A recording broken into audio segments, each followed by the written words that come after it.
मेरे पूज्य गुरुदेव परमहंस योगानंद जी के द्वारा आज का टॉपिक, यहाँ तक कि मृत्यु का भाग्य भी बदला जा सकता है।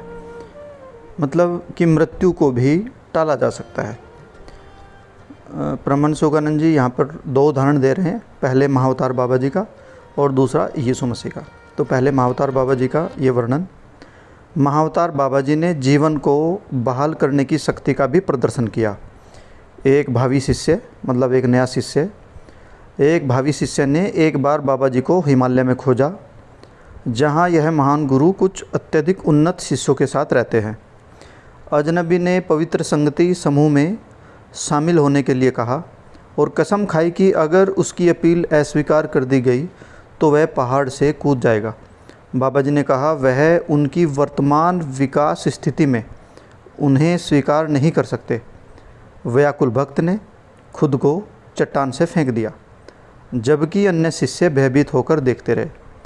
तब महाअवतार बाबा जी ने उनके शव को वापस लाने के लिए कहा। शिष्यों ने आज्ञा मानी और निर्जीव रूप को, मतलब उस मृत शरीर को जिन्होंने चट्टान से छलांग लगाई थी, को महाअवतार बाबा के चरणों में रख दिया। उन्होंने टूटे हुए शरीर को छुआ और उसे ठीक किया और भक्त को पुनर्जीवित कर दिया।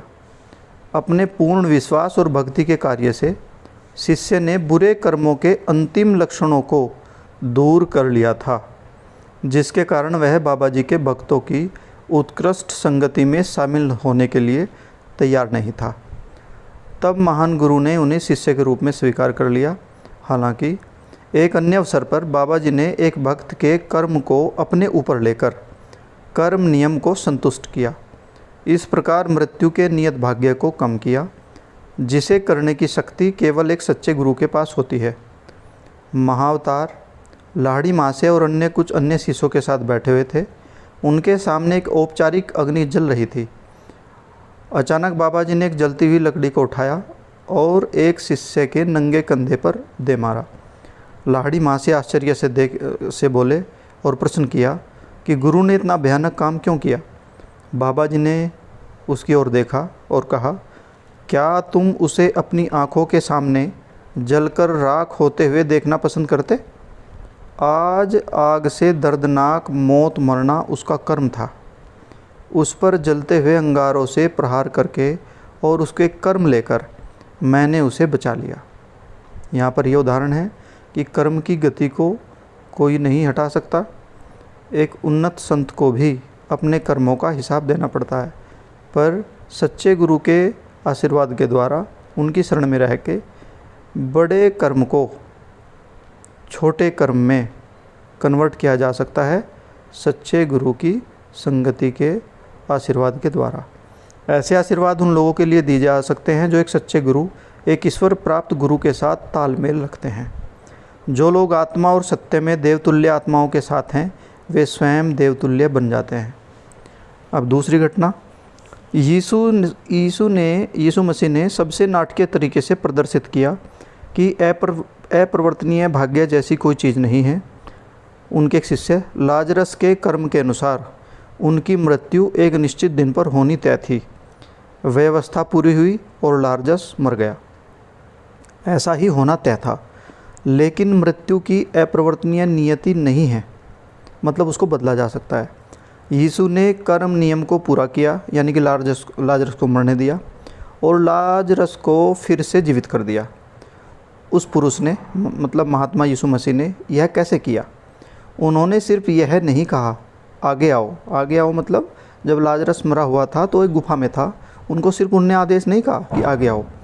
यीशु ने देखा कि भौतिक रूप छोड़ने के बाद लाजरस की आत्मा कहाँ चली गई थी, मतलब सूक्ष्म लोक में चली गई थी, और उसे फिर से वापस बुलाने के लिए उसने सबसे पहले उसके सूक्ष्म स्वर्गीय शरीर में बंद उस आत्मा से संपर्क किया। परंतु उसने लाजरस को उस शरीर में वापस नहीं बुलाया जो पहले ही सड़ना शुरू हो गया था। यीशु मसीह को उस शरीर को फिर से पूरा करना पड़ा, मतलब दोबारा से पुनर्जीवित करना पड़ा। आत्मा और जीवन के प्रवेश करने से पहले उसे लाजरस के शरीर को पुनर्जीवित और पुनर्स्थापित करना था।